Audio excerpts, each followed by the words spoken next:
Hello, everyone, and welcome once again to the TweetCap. I'm your host, Ryan, and with me, repeat guest, our resident, or at least my resident science expert, Melissa. Melissa, how you doing? I'm good. How are you? I'm good. We're gonna go, like I said, kind of low key today. Although not that low key, because although we did miss Women in Science Day, which I apologize, the Women in Science Day. I didn't have you on for that episode. Shows how good I am at planning these things. Today, or I guess this week, but today had one specific event, was very science heavy, I think.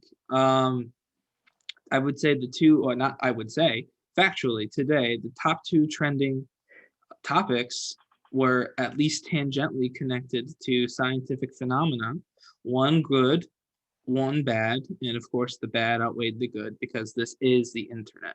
But before we get into that, you, if I'm not mistaken, when you came on last time, you didn't have a Twitter, right? I did not. You were just our they were just me and Matt trying not to sound like idiots when we were talking about COVID-19. You are now officially on Twitter. I am. I felt very inspired by all of the Twitter influence around me. I was going to say, I'm going to take full responsibility and credit where it's due for that. I think I've infected you with the Twitter virus. I just actually had an idea. I was going to call it the bird flu. We could probably do that. And so how do you like it? Like I said, you're brand new. Just what is it? A few months in now? Yeah, I mean, I like cat videos a lot, so it's very good for cat videos. Hashtag Catterday. Yeah. And I mean, I was pretty obsessed with all the memes after the Super Bowl. But you also get some really good science stuff in there. There's a lot of like PhD student accounts that I follow and I relate to very heavily. So I've been liking it so far. I tend to flow with popular opinion too, so nothing crazy. And if I don't like something, I just don't look at it. So there's that too. Well, that's the good way to use the internet. Obviously, is to not look at something you're going to find objectionable, if you're going to find it objectionable. But what would you say is your? I mean, so I'm for me, obviously, Twitter actually comes with us on dates. I'll check Twitter just sometimes when I'm bored, even if I probably shouldn't be bored. Has Twitter seeped into your life in that way yet, or are you still holding on to your autonomy? Sometimes I forget I have it on my phone. And after I've scrolled like Facebook and Instagram for like to the very bottom to its depths, I then remember I have Twitter and I go on it. And a lot of times when I am with like you or Rocky, I remember I have a Twitter and I go on it. Like today I went on Twitter because I knew I was going to come on here. But I don't think it has fully taken control of my life. And I actually did find out my lab has a Twitter, and I didn't know that until I got on Twitter. And I realized that one of my meetings was canceled because of Oh, they coronavirus posted it because on of that the. Twitter. Yeah, my boss posted it on Twitter before he told us. So keeping me informed. Well, there you go. So Twitter's become a part of your life, but not the entirety of your life. So Yes. good. I Keep that up. Keep up that energy. That's what you need to do. Well, let's get into it. Like I said, this has been a long week, even though it's technically been a short week. Happy President's Day to everyone. Obviously that was Monday. It's not today. But we're gonna go honestly. We're gonna go straight down the line. Topic one, topic two, and they were all day. I think I'm gonna test it right now, live on camera here to see if they're still the top trends.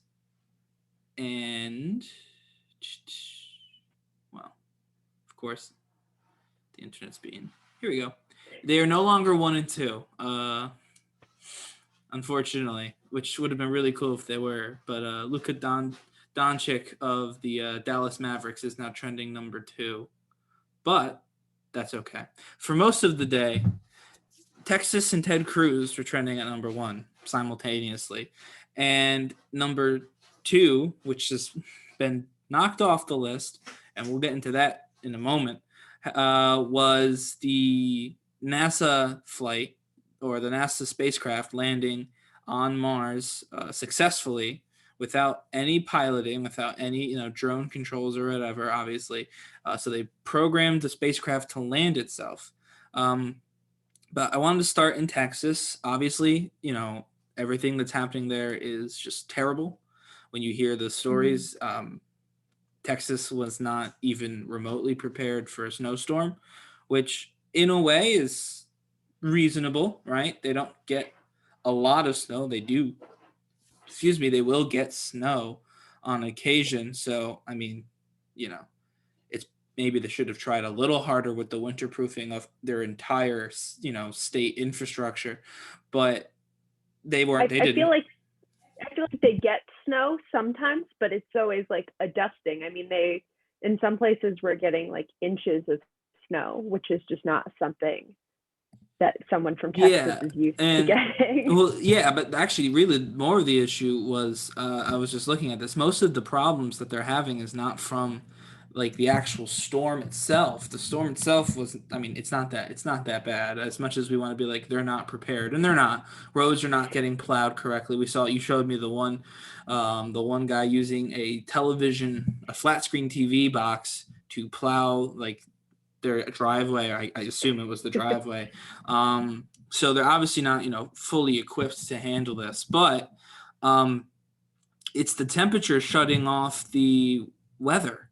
It's the temperatures that have made the weather. Wow. It's the temperatures that have shut off the infrastructure. They've lost gas. They've lost electricity in a lot of places, not because the lines got knocked down, but because because it got so cold and demand went up, they had to start turning things off to keep crucial, points warm, to keep crucial points, with power.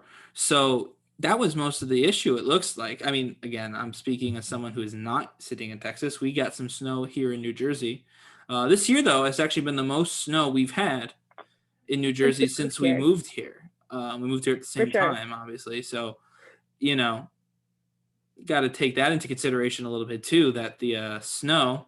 I see Sunkist is joining you, by the way. Yeah, his shadow is in the background.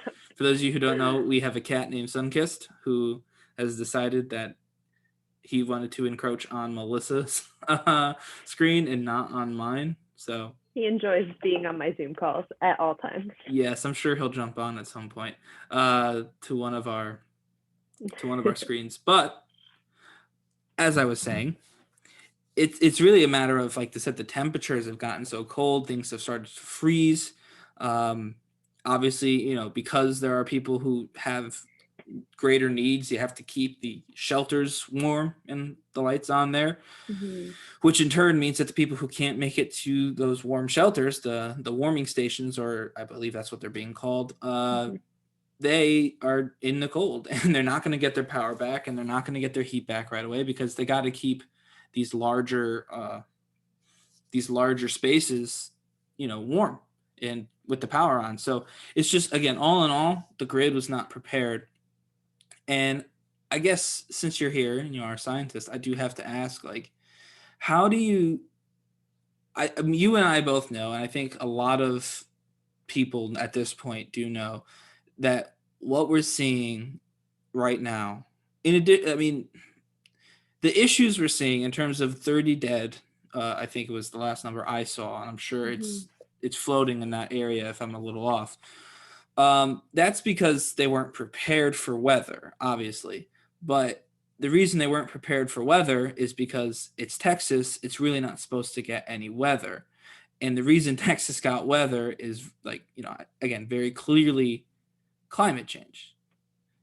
Obviously, global warming, when you say that, that's immediately the quickest way to have, someone shut down your conversation. So we're gonna use climate change. So how do you look at someone, again, maybe someone who's just been programmed with that original, the original talk was global warming. Obviously, it did not get warmer in Texas. It's much colder. How do you talk about this with someone and say, like, no, the blizzard in Texas is climate change. The people who died, in addition to bad management of the infrastructure or whatever, maybe not bad management, I don't know, it could have been bad, bad planning. There, in addition to some sort of bureaucratic failure, obviously government failure by not having what they need, in this scenario, how do you say, like, yeah, these are directly attributed to the changing climate? And how do you have that conversation? Because again, when you hear climate change, even when I say the word climate change, most people would probably go with global warming, the melting ice caps, and all the stuff that when we were kids, like when we were young, that was what everybody talked about. A lot of people don't remember that. Like, even our generation, we didn't grow up with all of the same conversation. When we were kids and it first started to get talked about, it was climate change. People would talk, I mean, if they talked about it, a lot of people didn't because the science wasn't proven yet. But if you had someone who was willing to talk about it in school or whatever, that's what they would call it, global warming. And that's what they talk about, the polar bears losing their habitat, sea levels rising. We all talked about how New York and Miami were going to be underwater, things like that. So how do you switch the conversation and have people understand, this is the head side of the quarter. We talked about the tail side or whatever, vice versa. This is the same coin now. Yeah. So, I mean, I'm not a climate scientist. I'm not an environmental scientist. Correct. I know that. But someday we will talk about toxicology and all that fun stuff that I know all the things about. But I mean, a lot of the global warming stuff, scientists aren't always the best communicators. A lot of times we really don't know how to talk to humans who are not scientists. So global warming is true. A lot of these effects are coming because the Earth's core temperature is rising. So it's not to say that global warming is fake, but the things resulting from global warming isn't just like, oh, we're developing a more tropical climate. It is that we are seeing more extreme weather events. So because the Earth is warming, we're having weird snowstorms in Texas, and we're having enormous hurricane seasons, and camels are standing in the snow in Saudi Arabia. I think you showed me earlier today. So it's really more of, because there's these massive shifts in the Earth and the way that the atmosphere is, you're getting massive changes in weather patterns that you're just not used to seeing. And maybe that's why it's super hot in like a place that's normally cold in the middle of winter, or you see places that are not equipped to handle snow getting snow. And because of that, of course they don't have the infrastructure in place. I mean, it doesn't snow like this in Texas. And they build their homes and they build their buildings because it's a hot place. So their whole infrastructure is based on, this is a really hot place and we need to keep it cool so that people don't like get heat exhaustion and they don't get dehydrated. So they build everything based on that. And then when giant snowstorms come through that, I mean, haven't happened in, I mean, ever, or I mean, a really long time. 2011. They had a cold front, and they had like a winter activity. And if I'm, again, this is all research, I don't remember what actually happened in 2011. There was a lot of the same conversations about the infrastructure not being prepared, and essentially it was, well, this is Texas, it'll happen once in a blue moon, we'll deal with it. And they didn't make any changes in most places. Some places did, most places did not. And so, again, when I said that this is not strictly on, the fact that there was a snowstorm, that this was a freak, weather incident, although becoming less, freak weather when you talk about, Saudi Arabia and other places experiencing some snow this week. And again, like I said, even New Jersey this has been a much colder, more snowy winter than we've experienced just anecdotally in 3 years. And it seems like it's more than what New Jerseyans are used to handling as well. Everybody is a little freaked out by the amount of snow that we've Yeah, got. that first storm, real that shut people down. It kept cars from the roads, like that. Even and it was plowed or whatever. Like they handled They it, were but trying, yeah. yeah, that storm definitely wasn't handled perfectly by New Jerseyans, but New Jersey did all of its part to make sure that New Jerseyans trying to handle it would We have shovels and snowplows, well, so yeah, but also have electricity and clean yeah. water. All that stuff was taken care of. So now it's just a matter of, oh, this is a lot of snow. We actually have to shovel, or maybe we can't drive today. You know what I mean? Maybe we can't go out for food. Maybe we actually should have bought more and we'll have to live off of the cereal we bought yesterday, sort of thing. But yeah, it seems like this has just been a colder, more snowy winter than anyone has had in recent years that I can think of. I know some places in the South have actually gotten snow the last few years. So, depending on where you're listening from, you may disagree with that statement, but that's okay. But yeah, I think you're right about obviously, you mentioned why this all happened. And again, I'm just wondering, how do you, again, you talked about not the best communicators. That's something that you specifically have looked at. It's part Mhm. of what you're doing at Rutgers. And so what would you, just again, I'm not asking you to have a 5-point plan. That would be way too much. I should have asked you. That's what I should have done. But I didn't, and I'm not going to. So instead, I'll just ask, what do you think? How do you think you can explain, like I said, that this is a part of that same phenomenon? Because I Mhm. mean, again, there's some people who just don't believe in climate science. Some of them, Ted Cruz, are, in positions of power. And unfortunately, there's not a lot you can do about that except for, ship them off to Cancun. Um, if they don't go themselves, of course.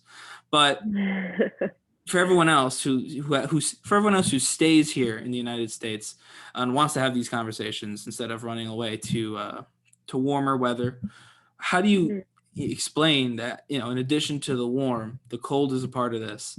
And how do you explain the need for changes, again, not just changes to the Texas infrastructure, which should probably happen, even if it's more expensive? I think they've shown now that winterizing is not a bad idea. And frankly, you know, we talked about, freak weather incidents. Having a hurricane like Sandy in New Jersey, that's not something that happens all the time.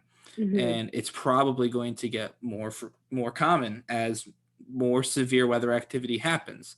It's not unheard of, obviously, but perhaps, New England needs to start building their hurricane infrastructure the way Texas does, because Texas, is prepared for hurricanes.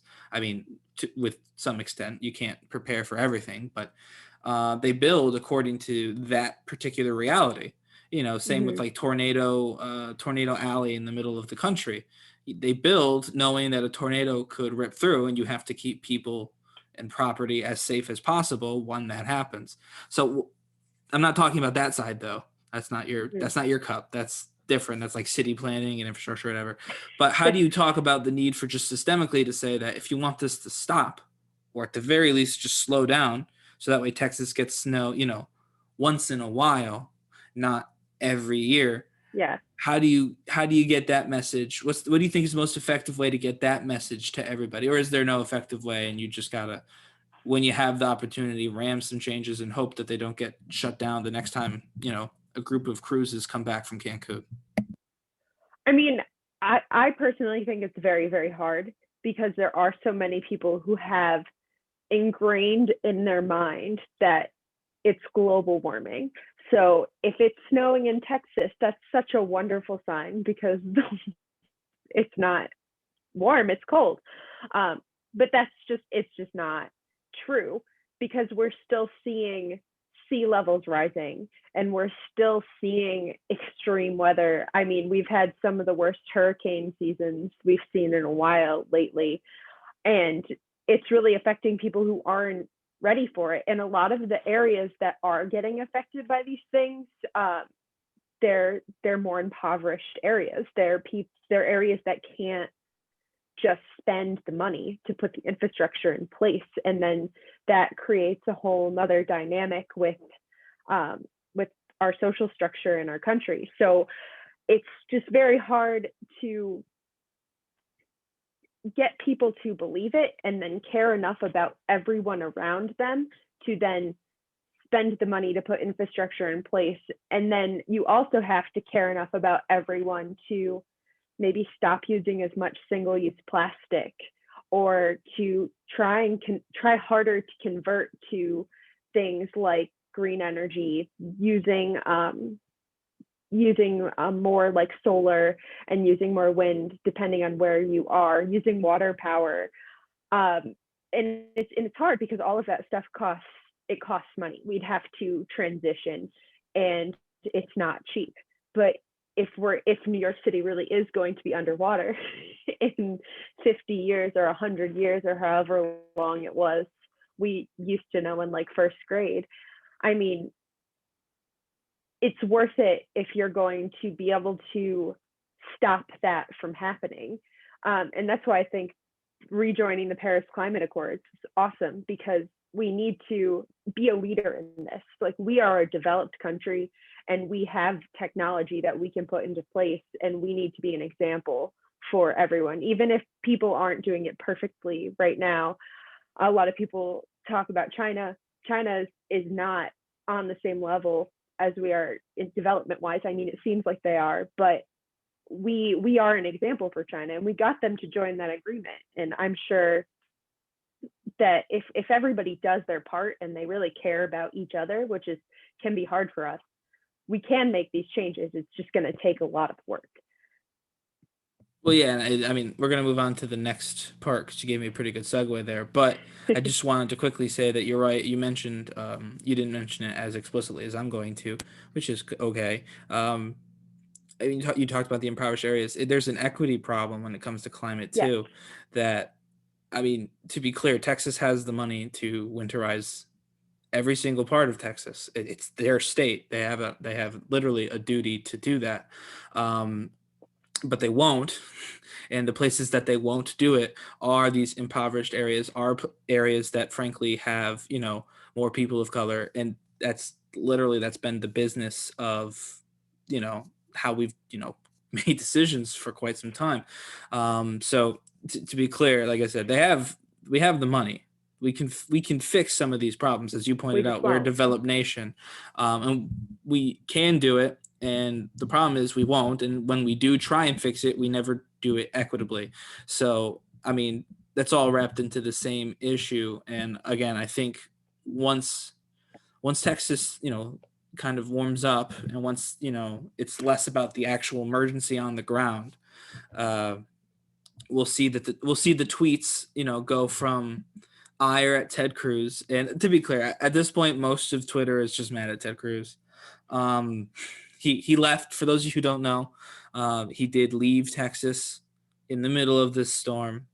Mr. No Recess, Ted Cruz. And I'd urge anyone who doesn't know what I'm talking about to just literally type in the words "No Recess, Ted Cruz."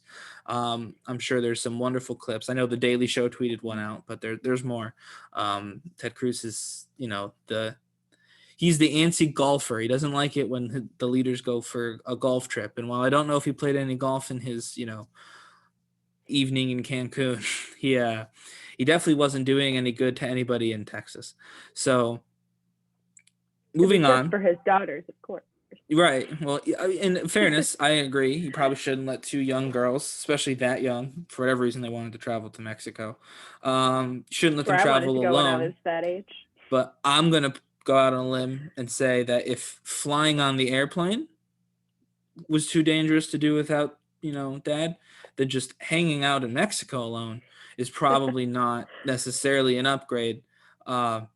So if it was a safety concern, I feel like he should still be in, Cancun with his family, but it really wasn't a safety concern. I think it's probably because he doesn't have any power.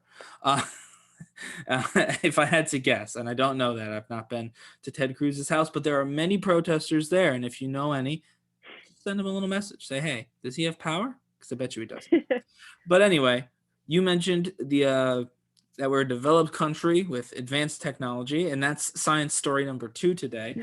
And it's just insane to me, by the way, that this story never broke number 1. Not even in that 7 minutes of terror for anybody who's watching ABC's coverage. I think ABC is the only person who really covered this live.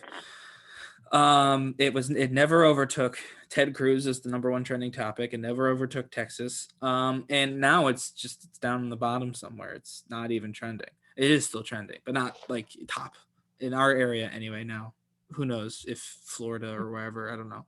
No, because it took off in July. Anyway, I'm beating around the bush. The Mars-bound spacecraft, the Perseverance, along with what do they call the little helicopter? The Ingenuity? I think it was the Ingenuity. Yeah. Little drone yes. called the Ingenuity. Because it's genius, Ingenuity. Yes. So they were Mars-bound July, what is it? The end of July this past year, July, 2020, and has finally now successfully made a landing on Mars's surface, which to me, the most impressive thing, so I didn't even know this was happening today. Did you? No. No, okay. So again, not a clue. Just horrible that we don't even know these things are happening. They used to be televised events, and I'm sure some kids watch it in a classroom, but I mean, these used to be the biggest. Maybe they weren't sure. Well, but even when still, it was gonna land. No, I don't think so, because ABC threw together an entire panel. They had a theme song and graphics, so I think somebody knew. But anyway, this was, again, never the top trending topic, but it did happen. They finally landed, and the cool part about it, really the only cool part, in my personal opinion, because, I mean, it's just taking still pictures of Mars. We have still images of Mars, and some sort of crater. There's a little video now. Yeah, there's a little crater that it went in and whatever, and like. But there's video, like live video now. Yeah, but it's not like a live feed. It's black and white, like. Well, yeah, because it was traveling at. I understand, but I'm saying all of the things that this, with the exception of it being a new area we haven't been to before, right? Which is, I guess, cool if you're. I saw it reach for some soil. It was pretty cool. Again, if you're a scientist who works in space, like in astrology, what is astronomy? Astronomy. Yeah, astrology is like, Pisces, probably, right? Like geology is probably pretty cool. That's rocks, so you want to look at some space rocks. But so if you're a specialized scientist, then this will probably be a pretty good time. This will be a fun Saturday night. You'll take your wine. It's National Wine Day, everyone. But it's also a Thursday, and I've worked tomorrow. We're millennials, so we love our wine. We do, and we love our wine, and we love our, what is it? Middle parts? Side parts and skinny jeans. Oh, side parts. Oh yeah. I couldn't remember which part we love. Whatever. Anyway. You have a side part. I do have a side part, but I was like, just because I have it does not make it the fashionable choice of millennials. That's just a blanket statement, or anyone really. Certainly not high fashion just because I'm wearing it. But yeah, I with the cool part, we keep getting away from the cool part bit. The cool part is that it landed itself. So they programmed this thing, shot it into space, and said, all right, now go to Mars and land here. And it did that. So I think the part too that you're missing is like, so yeah, they programmed it, but it also has artificial intelligence. That's what I'm saying. It's learning, so it's making its own decisions as well. Well, so I mean, yeah, but they had to land. But it's also course correcting. Yes, so like that's what I was getting at. It knows from its flight, it like learned some things. So now it knows, like, I don't know how AI works. No, I know really. that. You're in the human body, your biology and stuff. But no, I was saying, like, they literally just, they put it in. They told the spacecraft, here's what we need from you, and then the spacecraft just went ahead and did it. Like I said, there's no way that on July 30th they could have programmed perfectly exactly how to make this thing land. Like I said, a regular program. They had to use an AI to learn and adjust. Everything's moving in space too. Yeah, correct. That's what I'm saying. It's not like they could have been like, oh, this will be here at this time, so we have to do this, and then if we do it right at this time, like that, there's no way to really get that, because then the slightest change here in Mars, any kind of change would just screw up everything, and then we would have wasted a bunch of money on a piece of floating debris in space. But No, like they were able to make it so that it could take its assignment and then just do it. And I mean, for me, listen, I'm the home team. I've said this before. I'm not getting in a spaceship. I'm not going to do it. I'd rather stay on the planet we have and, keep it from dying. So, which is why, I wanted to start by talking about the environment, because I think that's important. There are people who think we should just, we lived on Earth. We used all the resources. It's not going to get better. So let's, do the same thing to Mars, buy ourselves some more time. And more power to you. I don't know how you could possibly do that. Mars is definitely not currently inhabitable, but ABC had a plan. ABC Not had a plan ABC. to inhabit Mars. ABC was talking about the plan to inhabit Mars with NASA. David Muir is gonna be the Martian king. Sure. David Muir is the news anchor for ABC Tonight. But anyway, so yeah, I mean, think about this though. For the team that's not on the home team, for the away team, they don't have to fly it. You can now program a spacecraft to fly itself to Mars. Theoretically, you could do it from anywhere, right? I mean, obviously, you can't do it today, but a lot of things are more automated than you think they are.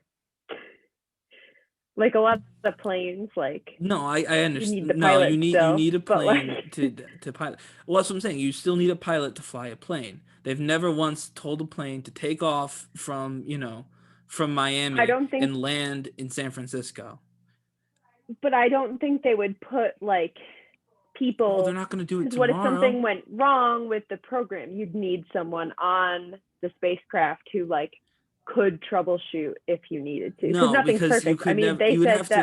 you would have to train every day. Like people, it takes 2 years to become an astronaut, minimum. No, you would have to have like astronaut pilots who like do these. I'm sure you might, but I'm saying this changes it. This makes it so now you don't need to be a highly decorated astronaut to traverse. Not right now, to be clear. There's nowhere to go, first of all. Second of all, this technology, to me, signals the ability in the future, if space travel does become somewhat commercial, and I don't ever think it will, to be honest with you. I think it's a pipe dream personally. I know some people expensive. really, really are into the potential of space and all that, and that's fine.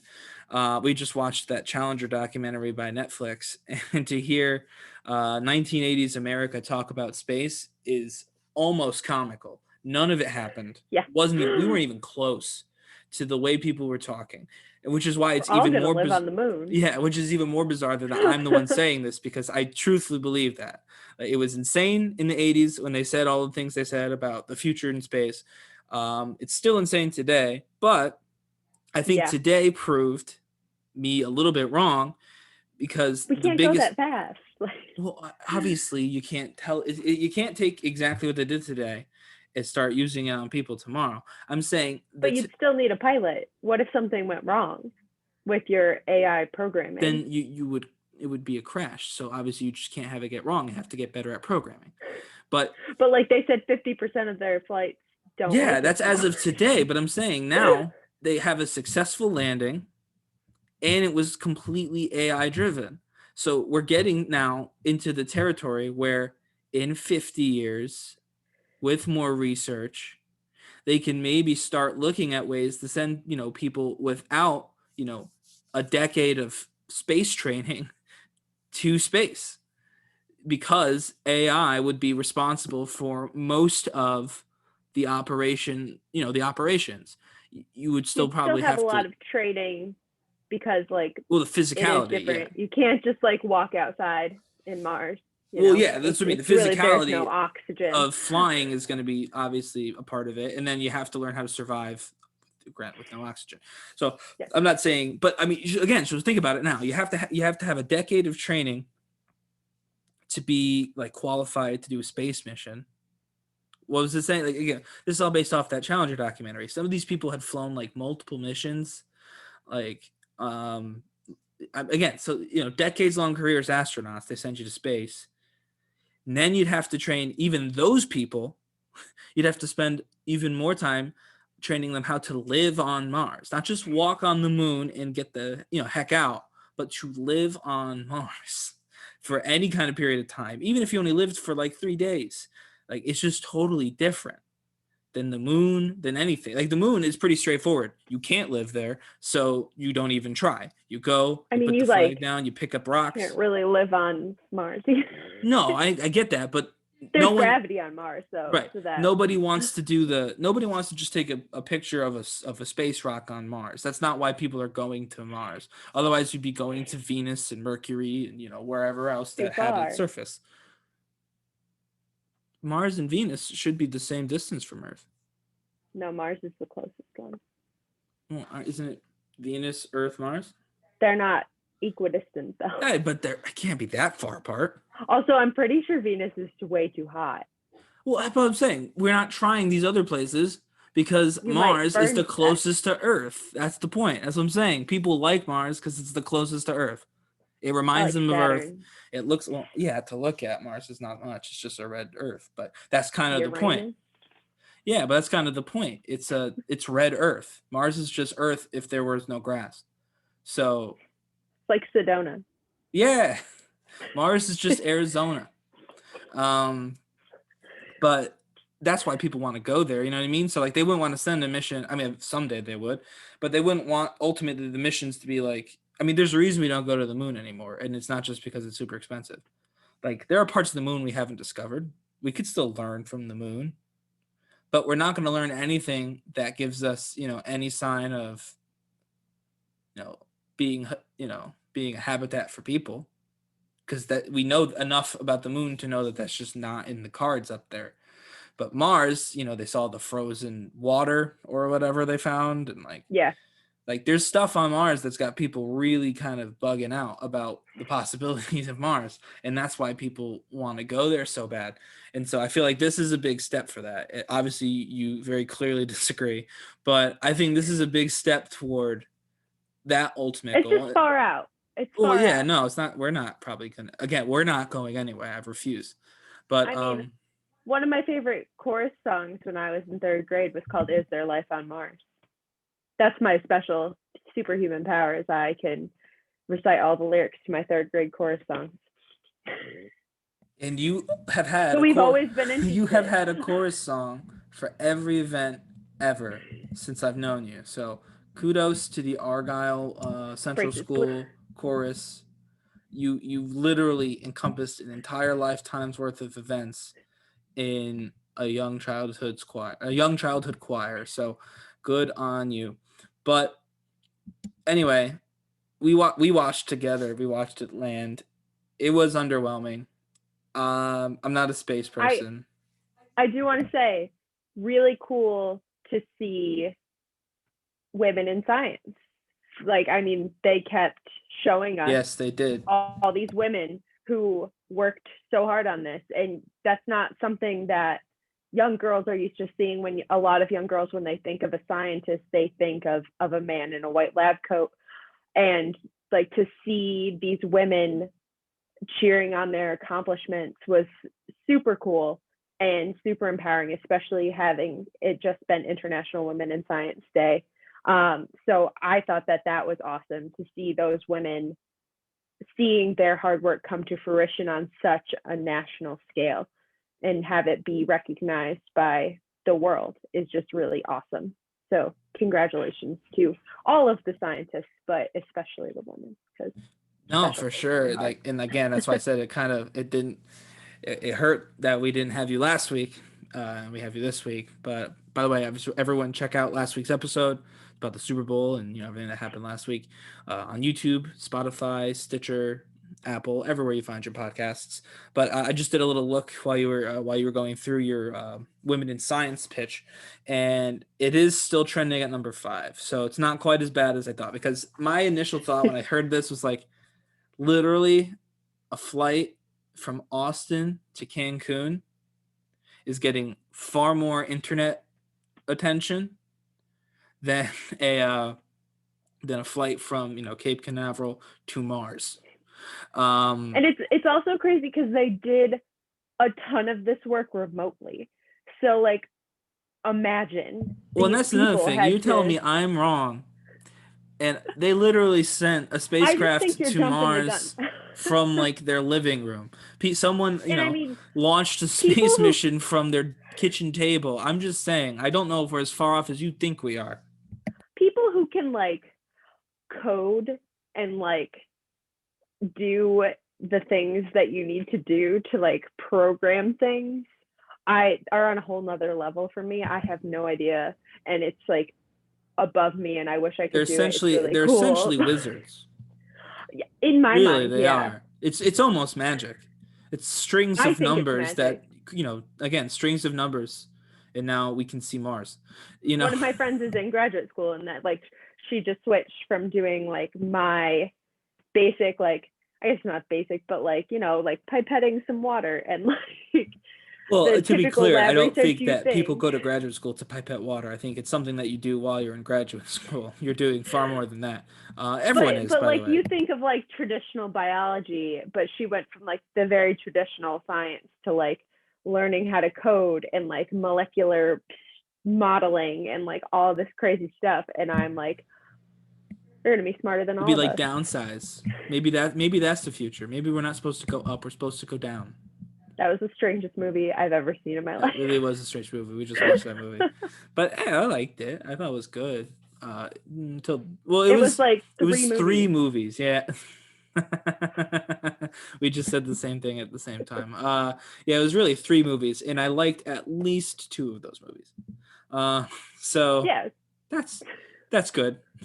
It's never good when you watch kept me on three my movies at toes once, though. but yeah, because you never knew which movie you were watching until it happened. Exactly. But yeah, so I thought that was probably the most interesting to me, since I'm not a contributing member to society. I can't fix the infrastructure, and I can't send anyone to Mars, but I can look at trends on the internet. And honestly, I think the only reason we're still at number 5, and I bet you, let me click on it while I'm saying this. Let's go to Is the it the top. Bernie meme? Yeah. So there's two. There's obviously there's the congratulations of different leaders and whatever. There's also the video. We tweeted out a video of it too, of the celebration. That's kind of become memed. But yeah, mostly it's Ted Cruz walking on Mars or Bernie Sanders sitting on Mars. That's the reason that it's still trending. And that's even more interesting. One of the reasons it's still trending is because people are posting memes of Ted Cruz on Mars. I So laughed really hard at the Bernie one. Yeah, had Ted Cruz not run away to Cancun, who knows where this would be trending right now. So it baffles the mind to me. It doesn't baffle, actually. It's completely on brand. And if I had thought about it long enough, I probably could have predicted it. But that we would have the partisanship would be so much more intense. That's something that, frankly, everyone should see as a triumph of American, because there was an all-American team, I believe. I don't think we worked with anybody else. But the triumph of our sciences and our discovery, all that stuff doesn't matter because we have a political meme to make. And like I said, I'm not judging anyone for it. Most people are like me. They can't contribute or even understand what happened on Mars, so they're not going to try. But it's just so interesting to me that Grab this the dirt. is right. Again, like, it's just so interesting to me that that's what's happening. But and I guess that I said it, they showed us the animations of this thing landing. I didn't care about the animation of it landing. I didn't. Like, and again, I was waiting for the video where it grabbed the dirt. I was pretty excited when I saw yeah, that. but you can only watch that once. I mean, I've watched it a couple of times. You can only watch that once and really care. I can only watch that once and really care, because after that I've already seen it. But I can see Ted Cruz waiting on the check bag line over and over again. That just makes me angry. So that's when I turn off Twitter. Well, exactly. That's what you have the ability of doing. I don't have that ability. I have to watch and see as we do this.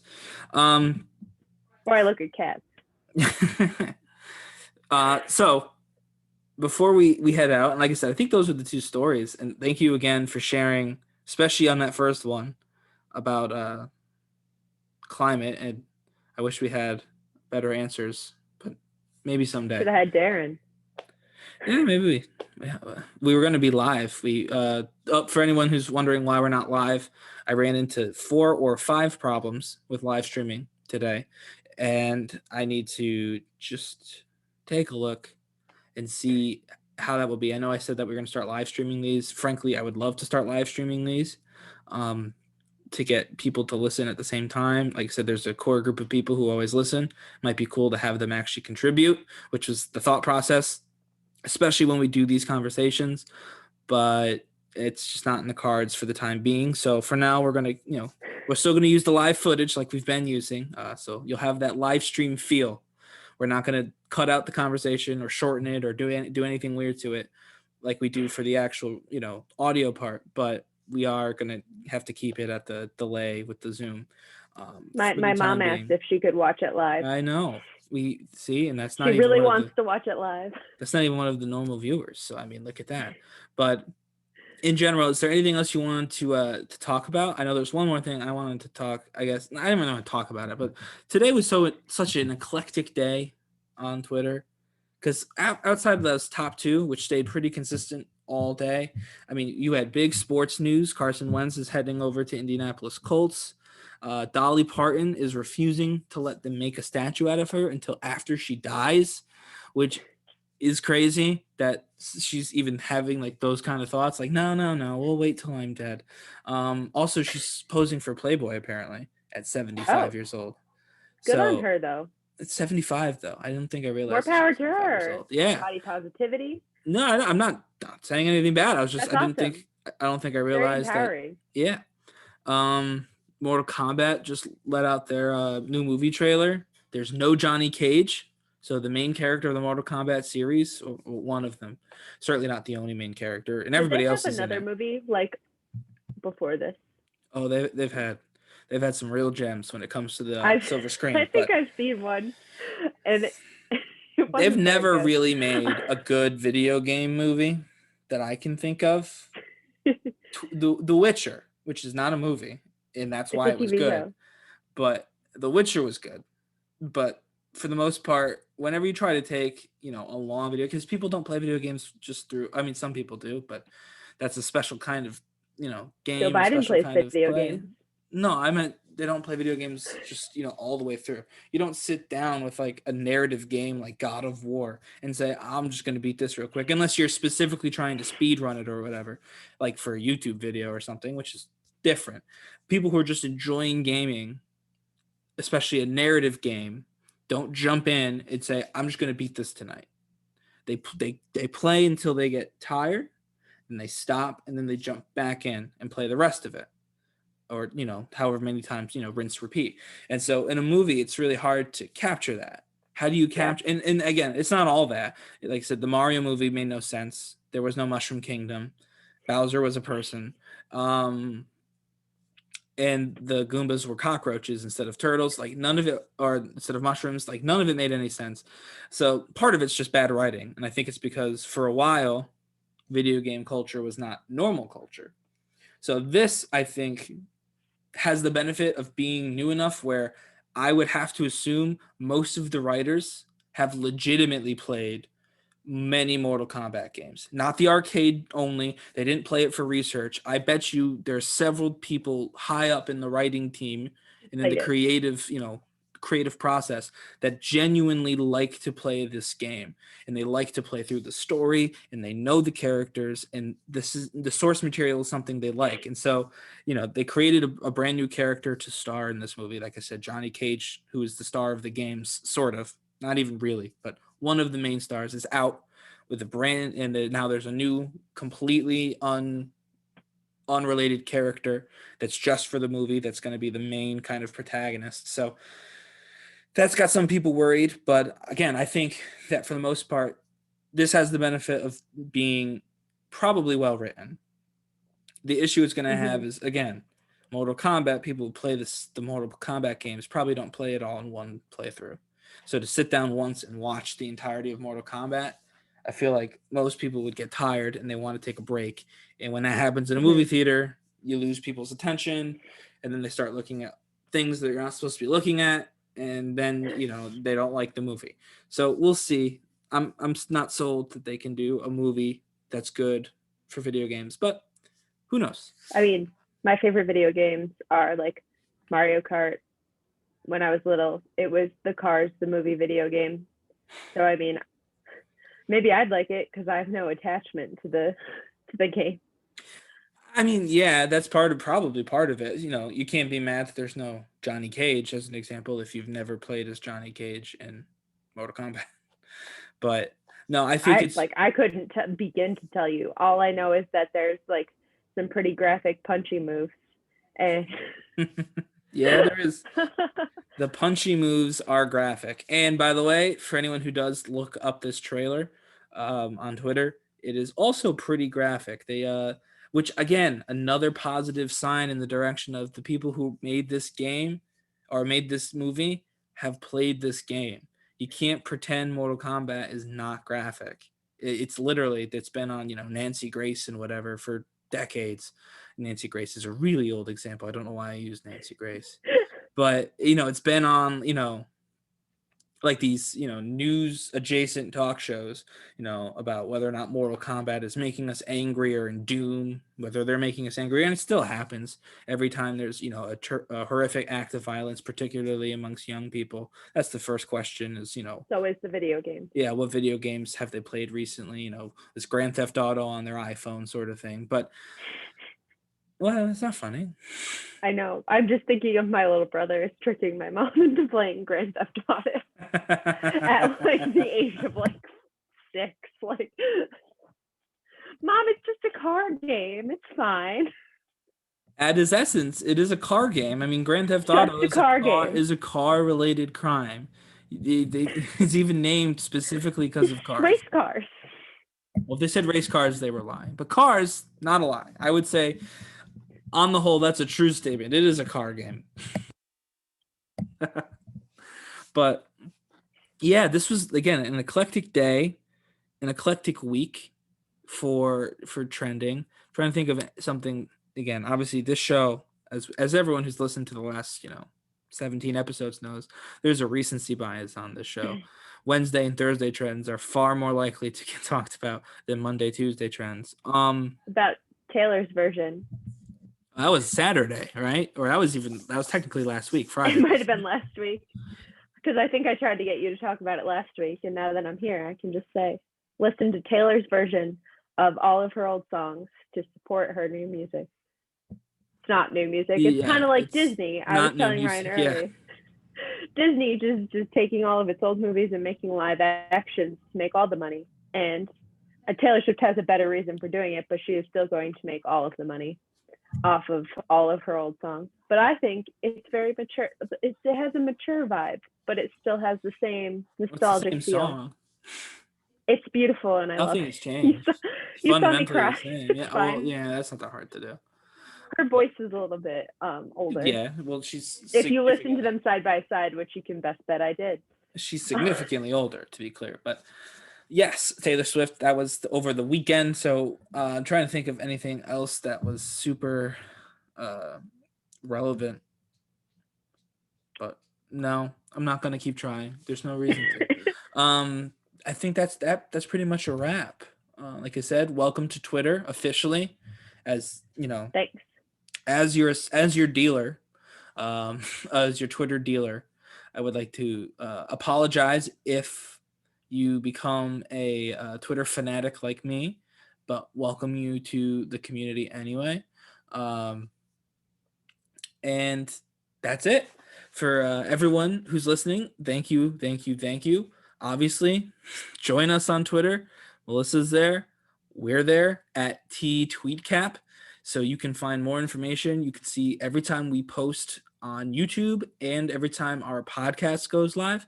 And there are some differences between the two. So if you're an audio-only listener and you want to see some of the differences, head on over to YouTube, like and subscribe to the TweetCap there. You can see our face, Melissa's beautiful face, my slightly below average face. You can also, again, if you are a YouTube listener, but you do want to take us on the go, you don't always want to sit down and watch, we do have an audio version that you can find on Spotify, you can find on Apple, you can find it on Audible, Stitcher, think I'm working on Pandora right now. So there's a lot of different ways you can listen, and we appreciate everybody who does listen. As I mentioned last week, we're going to try and run everything almost like through YouTube. So again, audio only. Definitely come to the YouTube page. Definitely give us a listen. There, the YouTube video comes out every Sunday, whereas the audio comes out every Friday. And with that, Melissa, thank you for joining me. Thank Thanks you for again, having me. everyone, for listening. And we'll see you all next week on the TweetCap.